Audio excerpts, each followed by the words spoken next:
अस्सलाम वालेकुम नाज़रीन, हॉरिश प्रोग्राम में भली कार मैं तव्हांजी मेज़बान सबीन मेमन। नाज़रीन, हॉरिश प्रोग्राम में ॻाल्हि कंदासीं मजमूई तौर सिंध में अमन अमान जी जेका सूरत हाल आहे उहा बद खां बदतरीन थी वई आहे। चई सघिजे थो त अमन जो सिंध में हिन वक़्तु बहरान नज़र अचे थो। जेकॾहिं ॻाल्हि कजे पके जी त कराची खां कश्मीर ताईं जेके बि सिंध जी राजधानी खां वठी जेके बि शहर आहिनि उहे मुकमल असांखे फौरन जो रहमो करम ते नज़र अचनि था। फौरून न रुगो आम शहरनि खे बल्कि पुलिस वारनि खे बि निशानो बणाइनि था। नतीजे में आम शहरनि सां गॾु पुलिस वारा बि शहीद थी वञनि था। फुरलुट आम जाम लॻी पई आहे। किथे को माण्हू महफ़ूज़ न आहे।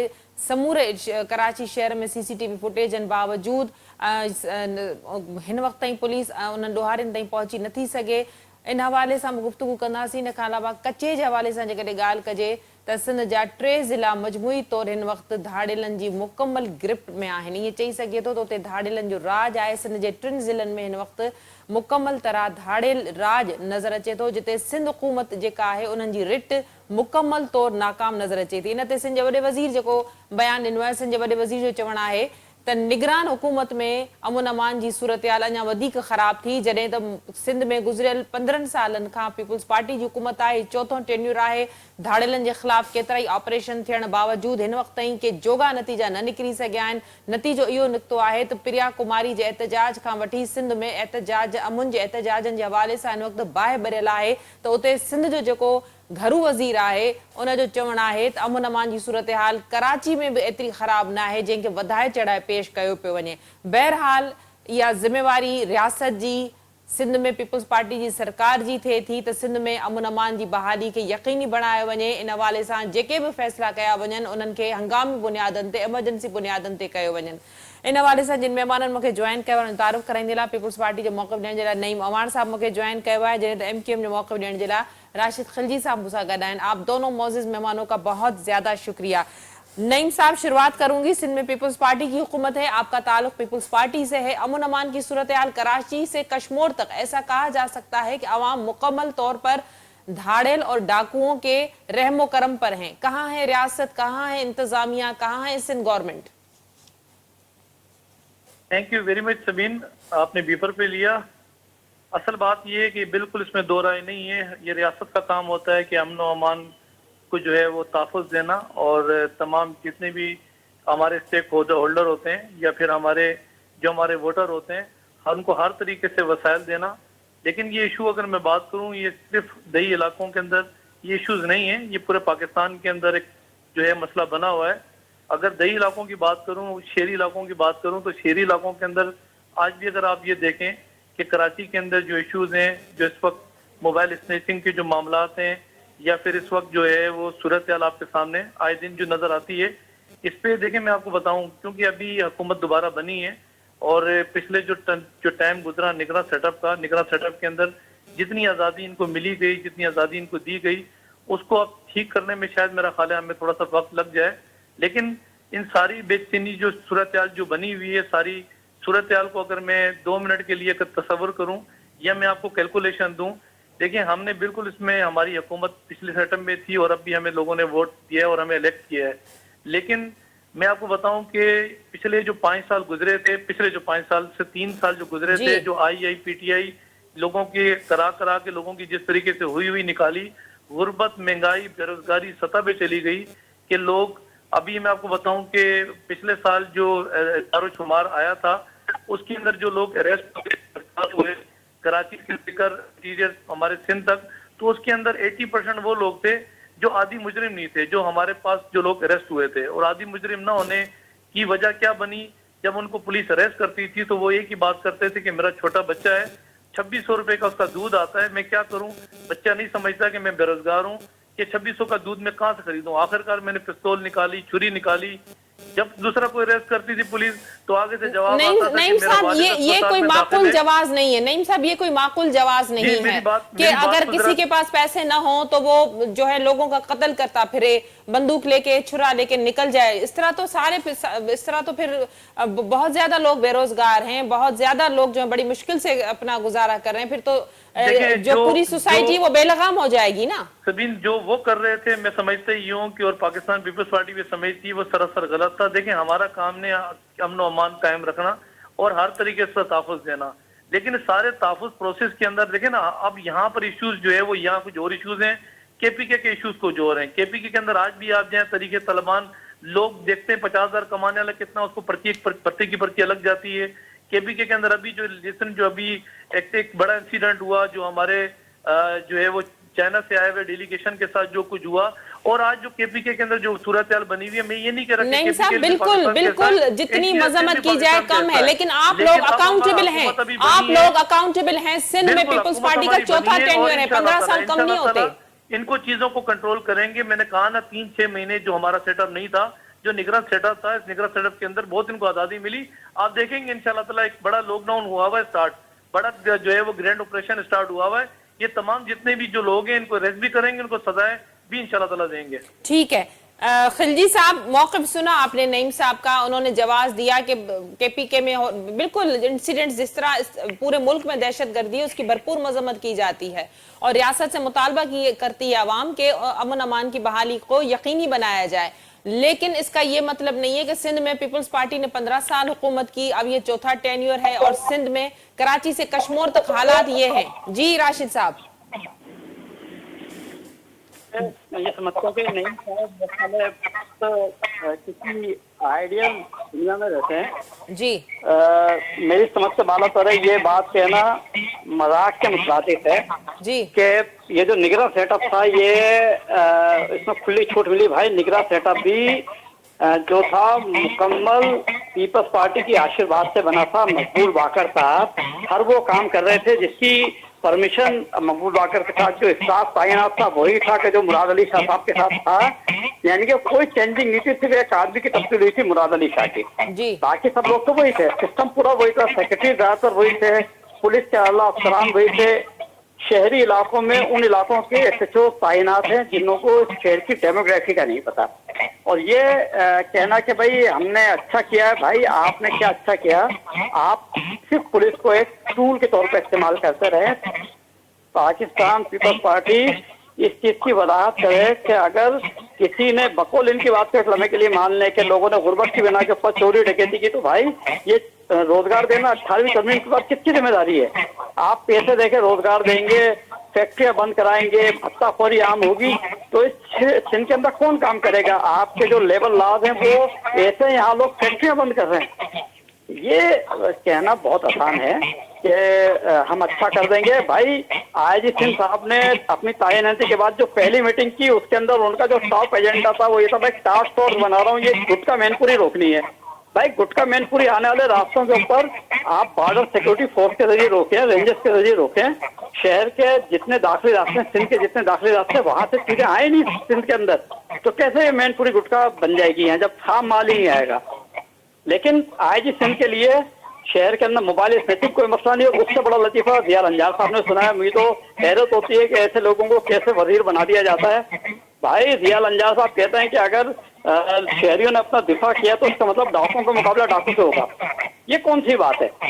सिंध हुकूमत ने जब देखा कि कराची के शहरियों ने मज़ाहमत शुरू की है, अपने लाइसेंस याफ्ता हथियार से रोकना शुरू गए डाकुओं को, तो अगले दिन सिंध हुकूमत ने लेटर जारी कर दिया कि जनाब दफा 144 नाफिज है, हथियार लेके आप नहीं चल सकते, अपना लाइसेंस बना दिया।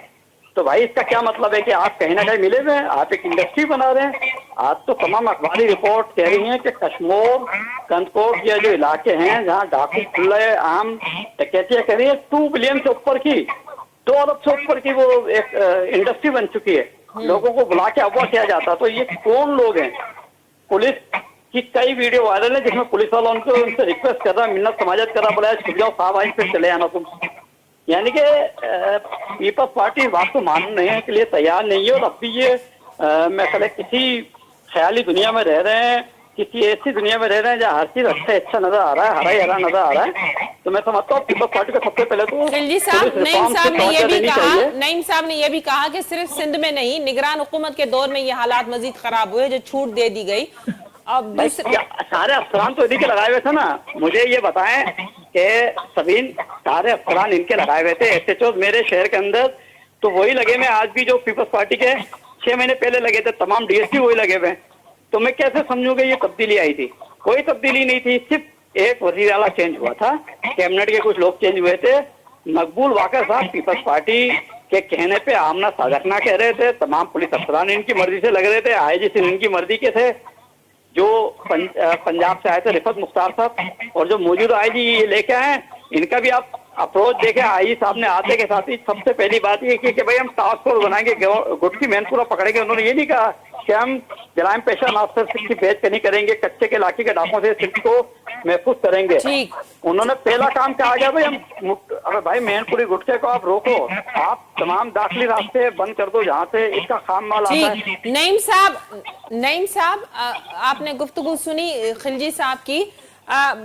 सवाल तो ये भी पैदा होता है, जिस तरह मुराद अली शाह साहब कहते हैं कि समझ नहीं आता कि ये जदीद किस्म के जो फौजी हथियार हैं या दूसरी जो जदीद किस्म की टेक्नोलॉजी जो मराते हैं वो किस तरह से धाड़ेलों के पास जा रही हैं, कौन से रास्ते से। हर रास्ते पे चेक पोस्ट बनी हुई है, उसके बावजूद जो ऐसी कौन सी चेन लाइन खुली हुई है जहां से उनको इन चीजों की जो रसद है बड़ी बासानी हो जाती है। तबीन देखें, अभी आपने जब मुल्क की बात की कि पूरे मुल्क के अंदर ये इश्यूज हैं, तो ये घूमते फिरते आते हैं और ये खड़े हो जाते हैं सिंध के अंदर कि मकबूल बाकर साहब को कौन लेकर आया।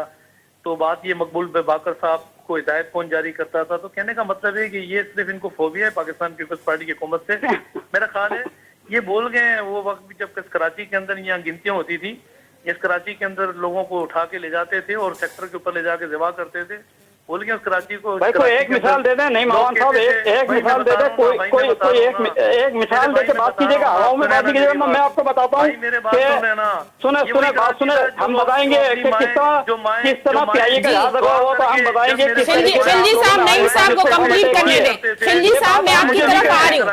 ट्रैक्टर को उठा के ले आता भाई 15 साल से, तो आप है ना क्यों शहर के अंदर यानी कि आपने डॉक्यूमेंट खुली छूट दी है, आप और चाह रहे हो कि खिलजी साहब मैं आपकी तरफ आ रही हूँ, बराए करम जरा पेशेंस रखें। तुम बैठ गए पीपल्स पार्टी 15 साल से बैठी है, एसएचओ तुम्हारे, डीएसपी तुम्हारे, एसएसपी तुम्हारे, डीआईजी तुम्हारे। खिलजी साहब मैं आपकी तरफ आ रही हूँ, नईम साहब को कंप्लीट करने दें। कहता है वो स्टूपिड आदमी ये कहता है कि जनाब ये जो कराची के अंदर डाकू, भाई हम जो है अपना दिफा का हक महसूस, जो हमें आईने पाकिस्तान हक देता है, हम उस दिफा का हक इस्तेमाल करेंगे आईनी और कानूनी तौर पे। आप वो बर्दाश्त करें। सुने, आपने तबाह कर दिया हर शहर, कराची शहर के अंदर कितने नौजवान आपके शहीद हो गए आपके पर। खिलजी साहब अगर आप सुन लेंगे नईम साहब की बात तो जरा आसान हो जाएगा। अगर हमने कोई गलत काम किया होगा तो उसके लिए कानून मौजूद है, कानून में जाए। क्यों जाते हैं माथा फेंकने, क्यों आए थे अभी जरदारी साहब के लिए वोट लेने आप लोग? है शर्म करें कुछ लोग। अरे आप सुनो, आपसे सुना नहीं आ रहा। आपको बता रहा हूँ, ये जो नौजवान मर रहे हैं कराची में, इनका खून आपके सर पे। पीपल्स, अरे तुम बर्दाश्त नहीं कर सकते। नईम साहब आप कंप्लीट करें। खिलजी साहब जरा उनको let him complete please. Khilji साहब उनको कंप्लीट करने दें। आपको क्या बोलने दूं मैं? आप उल्टी बातें कर रहे हैं। आप जाहिर बात करें ना, सेक्टर पे उठा के ले जाते हैं। कौन लेके गया भाई सेक्टर पे? आप मुझे बताएं कौन लेके गया? आपको लेके गया कोई सेक्टर पे? अभी तक जिंदा हो ना तुम, अभी तक जिंदा हो, तुम्हें तो नहीं लेके गया कोई सेक्टर पे उठा के। गलत इल्जाम क्यों लगाते हो? गलत इल्जाम लगाते हो यार, ये झूठी कहानियां किसी और को सुनाओ। 15 साल हो गए। नईम साहब, खिलजी साहब प्रोग्राम के सिलसिले को कंटिन्यू रखेंगे। इस वक्त हुआ ब्रेक का नाज़रीन, प्रोग्राम के सिलसिले जारी रखना नाज़रीन। वक्त है मुख्तसर वक्फे जो वठूंदा वक्फो।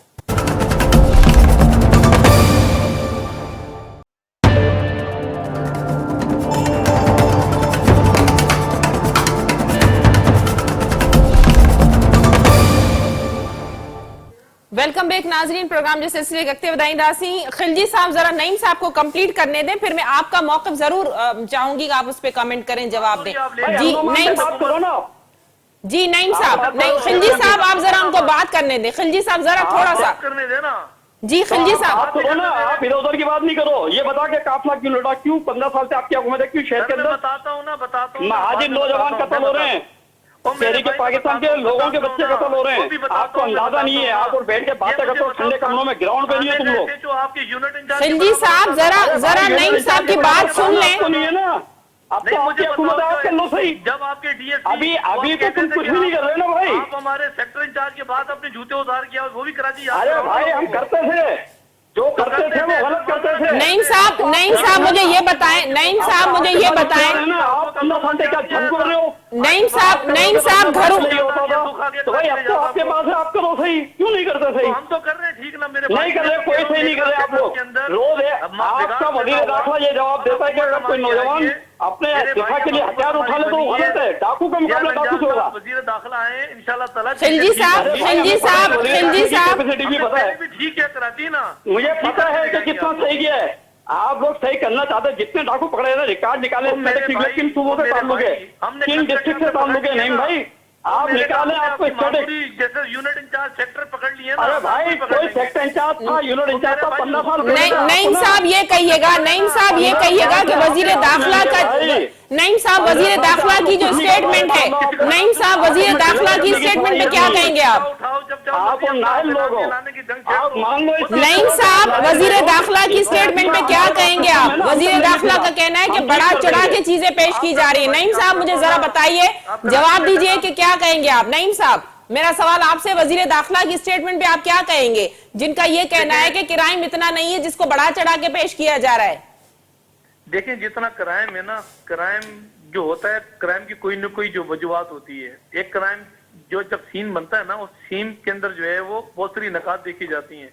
मौजूदा जो क्राइम्स इस वक्त हो रहे हैं, अगर आप ये कहें कि 3, 4, 6 महीने जो पीछे निगरान सेटअप रहा कि वजीर दाखिला भी आपका था, सेक्रेटरी दाखिला भी आपका था, मैं कह रहा हूँ बिल्कुल ये रियासत का काम होता है चीजों को खत्म करना, अमन व अमान देना, ताफुज देना, ये रियासत का काम होता है। लेकिन हम चीजों को ठीक करने जा रहे हैं। बिल्कुल ज़िया रंजान साहब ने एक स्टेटमेंट दिया है, और स्टेटमेंट अब उन्होंने किस हकायक में दिया, किस पहलू को देखते हुए उन्होंने जो है स्टेटमेंट दिया। लेकिन इशू इस वक्त ये नहीं है। इशू देखें, इशू क्या है इस वक्त? लोग जो है वो महंगाई की इज्जत में आए हुए हैं, बेरोजगारी की इज्जत में आए हुए हैं, इस वक्त बेरोजगारी की इज्जत में आए हुए हैं। अगर ये चीजें ठीक हो जाएं तो मैं नहीं समझता कि लाइन ऑर्डर की सूरत आउट ऑफ कंट्रोल हो जाए। आज लोग निकल रहे हैं बाहर चाकू लेके, पिस्तौल लेके, उनसे बात करो तो बात करते हैं कि बात ये है कि इस वक्त जो सूरत है वो आउट ऑफ कंट्रोल है। लेकिन हम रियासत है, हमारा काम है इनको ताफुज देकर लोगों को जो गैर यकीनी बेचैनी जो पैदा हुई है इसको ठीक करना, और हम ठीक करके दिखाएंगे। अभी आप ये कहें कि महीने के अंदर अंदर हुकूमत बनी है और हुकूमत 1 महीने के अंदर सब कुछ कर रहे हैं। देखिए इंटीरियर के अंदर आप जाएं तो डेरकी के अंदर, घोटकी के अंदर एक बहुत बड़े ऑपरेशन इस वक्त चल रहे हैं, ग्रेड ऑपरेशन चल रहे हैं। इसी तरीके से जो बड़े ऑपरेशन हमारी मसाला फाज ने स्टार्ट किए थे, जिसके अंदर जो है वो बड़े बड़े ऑपरेशन जो केपीके के अंदर स्टार्ट किए थे, जो फाटा में स्टार्ट किए थे, नेशनल एक्शन प्लान है, जबरदस्त ऑपरेशन है, वो अपनी जगह चीजें जो है वो चल रही हैं। फिर इस वक्त जो है वो सियासी इस्तेकाम जिन मुल्कों में नहीं होता वह माशी इस्तेकाम आ नहीं सकता है। एक पार्टी ऐसी है जो सियासी इस्तेकाम आने नहीं दे रही है। 3 दिन से रोडों पे कराची के अवाम को बेवकूफ बना के लोगों को रात मगरिब के बाद लोगों को रोडों पे लेके निकल जाते हैं, सियासी इस्तेकाम आने नहीं दे रहे। हम बारूदी सुरंगें हमने बिछा दी आने वाली हुकूमत के लिए, जब हमारी पीडीएम की हुकूमत थी। तो बहुत सारी चीजें ठीक होने की तरफ हैं और ठीक होंगी, कोई जबरदस्ती के सौदे नहीं है। लेकिन मैं आपको बताऊं, पीपल्स पार्टी ने इस कराची का जो अमन अमान का बेड़ा गर्क था, अगर वो ठीक कर दिया तो ये दो जो छोटे से लोग जो कराची के अंदर जो इस किस्म की जो हरकतें करते हैं कि मोबाइल स्नैचिंग के चक्कर में बंदा मार के निकल जाते हैं अपनी जान बचाने के चक्कर में, तो ये भी हमसे बाहर नहीं है। आप देखेंगे बहुत सारी चीजें ठीक होने की तरफ हैं और बहुत सारी चीजें इंशाल्लाह ताला सभी ठीक होंगी। बहुत सारी चीजें ठीक होंगी। खिलजी साहब जो असबाब उन्होंने बताए, जाहिर इकोनॉमी एक बहुत बड़ा मसला है, वजूहात की बिना पर जो है क्राइम होता है, लेकिन वजूहात बहुत ज्यादा हैं। आप देखें कि अगर शहरों में बदअमनी है जिसको वजीर दाखिला मान नहीं रहे, उनका कहना है कि बड़ा चढ़ा की चीजें पेश की जा रही है, तो धाड़ेल जो है, डाकू जो कल्चर है सिंध में, सिंध के 3 अजला इस वक्त मुकम्मल धाड़ेलों के कंट्रोल में है।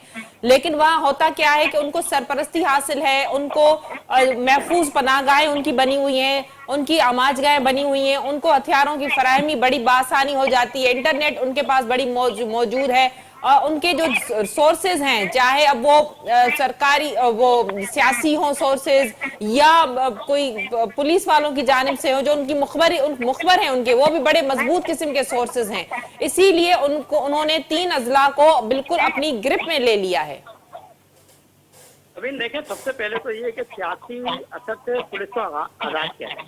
जी खिलजी साहब जरा लाउडली बात कीजिएगा। जी मैंने एक तो सियासी असर से पुलिस को आजाद किया जाए, दूसरा आप नईम साहब से कहें या अपने वजीर दाखिला से कहें कि वो पुलिस का रिकॉर्ड निकालें पिछले 15 साल में जो शहर में होने वाले जितने क्राइम हैं उसके अंदर इस कराची शहर के कितने मकामी लोग मुलव्विस हैं। क्यों निकाले? 35 साल का क्यों ना निकाले? अरे आप 50 साल का निकाल लें जनाब, मैं तो 50 साल का निकाल लें। और ये नईम साहब जरा सुन ले, खिलजी साहब की बात सुन ले जरा जी। नहीं, ये सुनेंगे नहीं, इनको आदत नहीं है सुनने की। इनको तो ये बात भी बुरी लगती है कि इनको आईना दिखाया जाए।